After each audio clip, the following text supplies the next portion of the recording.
Check మీద సంతకం పెట్టండి సార్. ఒక పాటగాడు ఉత్తరం రాశాడు సార్. ఏమనే? మీ ఓనర్ గారు బట్టలు ఆవేసుకుంటారేంటి? ఆయన గజ్జి తావర్లని మొదలగు వ్యాధులు ఏమైనా ఉన్నాయా అని. ఈ తలపాగా మా అమ్మ చీర, ఆమె జ్ఞాపకార్థం నెత్తి మీద ఎత్తుకున్నాను. ఈ సొక్క మా అయ్య అప్పట్లో వాడిన లేటెస్ట్ పేసను ఆయన జ్ఞాపకార్థం కంటిన్యూ చేస్తున్నాను. ఈ గోసి మా తాత ఏసీ ఎఫెక్ట్ కోసం ఎట్టుకున్నది, అదే ఎఫెక్ట్ కోసం నేను కంటిన్యూ చేస్తున్నాను. ఈ బూట్లో మా అయ్య ఉంచుకున్న ఇంగ్లీషు దర్శనానికి జ్ఞాపకార్థం కంటిన్యూ చేస్తున్నాను. నాది మువ్వల వంకు. నేను నడ్డిపితే ఈ మువ్వలు నా 2 కాళ్ళకు తగలగాల. ఒంటి కాళ్ళకు తగిలితే పుస్తకం ఆ రోజు నేనే పని తలపెట్టను. రాసుకో. ఏమి రాసుకోవడమో ఏమో. ఇదిగో ఏకాంబరం, ఇంతకన్నా ముందు మనం చేసుకున్న పనే బాగుందేమో. బాయిలో పూడికల్లి ఎత్తా, నూతలో మట్టి తీస్తామండి, మట్టి తీస్తా. పడి ఓటగడ్డ వచ్చిన పూడికలు తీస్తామండి, పూడికలు వరలు తీస్తాం. వంకర ఎత్తా, అంచున ఆసును తీస్తాం. చెమ్ములు పడ్డా, చెవిచాలు పడ్డా, ఉంగరాలు పడ్డా, బొంగరాలు పడ్డా. ఇస్తామంటే పూడికలు పూడికలు తీస్తాం. లోతును బట్టి మేము అడుగుతాం. దిగాక తీతను బట్టి మీరే ఆకలేస్తుంది. రాత్రితో ముద్దుంటే ఏంటి తల్లి? అమ్మా ఆ విశ్వాసంతో అప్పటి నుంచి నిన్ను నా దగ్గర ఉంచుకున్నాను కదా. ఈ శిలని చెప్తే చెప్తావు గానీ ఈ ప్రెస్ కోసం ప్రెస్ వన్నాను చంపిన విషయం మాత్రం చెప్పకరు. అబ్బే పెద్ద పెద్ద ప్రెస్ ఓనర్ పైన ఉంచుకున్నామన్న విషయం కూడా చెప్తాం. నువ్వు హోమ్ మినిస్టర్ కాదు? అరే ఏదో పేపర్లో నువ్వు జేబులు కత్తిరిస్తున్నట్టు చూశాను కదా. కాదండి బాబు, నేను బ్రిడ్జి ఓపెనింగ్ కి రిబ్బన్ కట్ చేయడానికి వెళ్ళినా. ఆ జోక్ చేసిన నేను ఎక్సైజ్ మినిస్టర్. తెలుసు, నువ్వు సుబ్బయించుకున్న దాని కొడుకు కదా. మేము మామని చంపినకి చాలా పరిశాన్ అయినా. నాకు తెలవంది చెప్తా. మీకు తెలుసు కదా నేను మాజీ సీఎంని. నన్ను పడగొట్టి ఆ లలితాదేవి సీఎం అయింది. లలితాదేవి పడగొట్టేదేంది? పైనుంచి పార్టీ పెద్దోళ్ళు వచ్చి పడగొట్టిండ్రు. 10 పరకో తింటే పర్లేదు కానీ కోట్లు తింటేట్లా? ఆ లలితాదేవికి మస్తుగా జనంలో సపోర్టింగ్ కలర్ ఉంది. హలో, మూమెంట్ పూర్తయిందా? యాక్సిడెంట్ కలర్ ఇవ్వండి. బాడీని పోస్ట్ మార్టం కి పనియదు. ఏంది మర్డర్ కేసా రిగ్గింగా? ఏం లేదండి, రాజకీయంగా ఎలక్షన్లకి ఇంకా 2 సంవత్సరాలు ఉంది.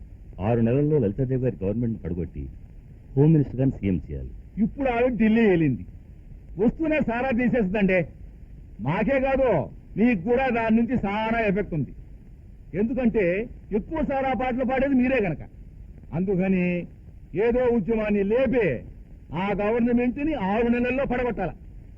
ఎంత పేమెంట్ అయినా మేము రెడీ. పొలిటికల్ వాళ్ళతో పెద్ద పరిచయం ఉంది.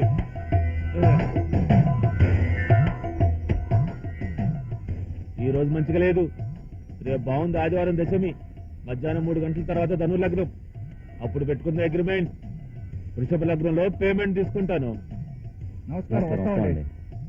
పోయి రండి. సినిమా యాక్టర్లందరూ రాజకీయాలో పోతుండ్రు. మనం సినిమాలో పోతే కోట్ల రూపాయలు సంపాదించవచ్చు. మనం కూడా పోతే పోలే అన్నో. అరే నువ్వేడున్నారా? బాణీలను చూసి కింద పాక్కుంటూ వచ్చానన్నా. ఈ రాజకీయాలలో నమ్మొద్దు. వీళ్ళు నూతికి తెలియకుండా నూతిలో నీళ్ళు అమ్మేసే రకం, గోసికి తెలియకుండా మువ్వను అమ్మేసే రకం. క్యా బాత్ బోల్తా రేతు. నువ్వే పంపించి తమాషా చేస్తున్నావు. నిన్ను వాళ్ళని కలిపితే నన్ను ఢిల్లీ మిలిటరీ పంపిస్తానన్నారన్నా. సర్లే, నిన్నెందుకు పిలిచినానంటే నా బర్త్డే వస్తుంది కదా. నీ ఫ్రంట్ పేజీలో నా గురించి మస్తుగా రాయి. ఆ డాక్టరు, ఆ పద్మశ్రీ, పద్మభూషణ ఇవన్నీ నా పేరుకు ముందు పెట్టు.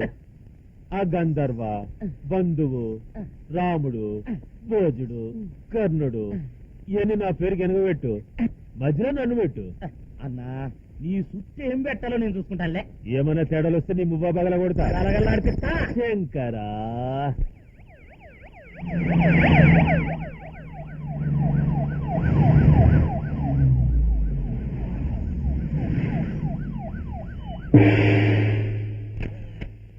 Good morning to everybody. నేను ముఖ్యమంత్రిని అయ్యాక మొదటిసారిగా పాత్రికేయులను కలుస్తున్నాను. చాలా సంతోషం. రాష్ట్రాన్ని గురించి, నా గురించి ఏం ప్రశ్నలు అడుగుతారో నిర్భయంగా అడగండి. ఈ రాష్ట్రానికి చిన్నగా చెప్పండి. నాకు గట్టిగా మాట్లాడటం అలవాటండి. చెప్పండి. ఈ రాష్ట్రానికి మీరు తొలి మహిళా ముఖ్యమంత్రి కదా, మీరు ఎలా ఫీల్ అవుతున్నారు? ఇంటిని దిద్దడంలో ఇల్లాలిగా నా బాధ్యత ఎలా ఫీల్ అవుతానో, రాష్ట్రాన్ని దిద్దడంలో ముఖ్యమంత్రిగా కూడా అలాగే ఫీల్ అవుతున్నాను. గడిచిన 2 సంవత్సరాల్లో 2 క్యాబినెట్లు మారాయి. మిగిలిన 3 సంవత్సరాలైనా మీ క్యాబినెట్ ఉంటుందా? ఉండేలా పరిపాలిస్తే ఉంటుంది. ఈ మధ్య ముఖ్యమంత్రి కంటే ఆయన అసమ్మతే ముందు తయారవుతుంది. మీకు అసమ్మతి తయారైందా? అవబోతుందా? చూడండి, జర్నలిజం అనేది ప్రభుత్వానికి ప్రజలకి వారధి లాంటిది. అడిగే ప్రశ్నలు 10 తరాలకు నిలబడేలా ఉండాలి కానీ 10 మంది నవ్వుకునేలా ఉండకూడదు. ఎక్స్క్యూజ్ మీ మేడం, ఇప్పుడు మన రాష్ట్రంలో ఆడవాళ్ళందరూ సారా తీసేయాలని ఆందోళన చేస్తున్నారు. వాళ్ళ మీద చాలా దౌర్జన్యాలు జరుగుతున్నాయి కదా, ఈ ఉద్యమాన్ని మీరు ఏ దృష్టితో ఆలోచిస్తారు? నేను ఒక స్త్రీననే దృష్టితోనే ఆలోచిస్తాను.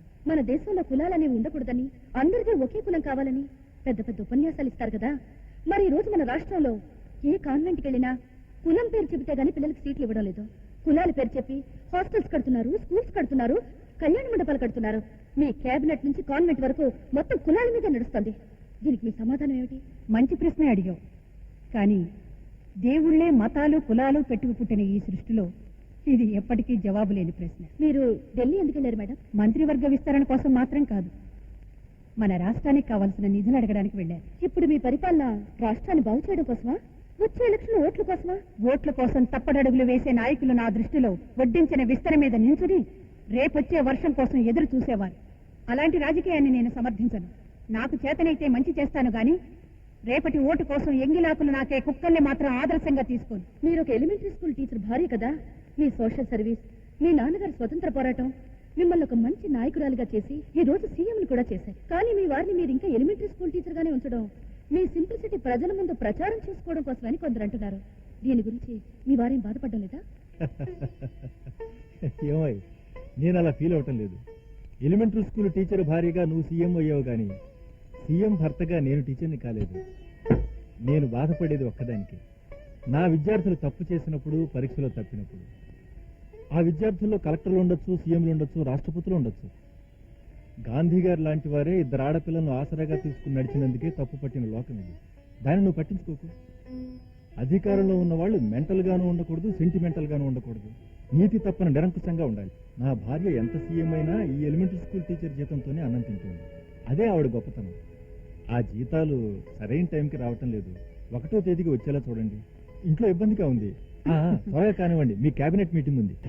రాజకీయ నాయకులు వాళ్ళ గుమ్మం ముందు కుక్కల్లో పడుంటున్నారు. పోలీసులు కూడా వాళ్ళని అడగని ఏ పని చేయట్లేదు. ఏదో 4 డబ్బుల కోసం 2 ముక్కల్ని 3 ముక్కల కింద అచ్చు చేసుకునేటోళ్ళం. మా అమ్మలు పట్టుకుంటూ వెంటాయి బాబు. ఇదిగో నీ ఫోటో కూడా ఒకటి ఉంటే భగత్ సింగ్ మళ్ళీ పుట్టాడని నా పేపర్లో ఫ్రీగా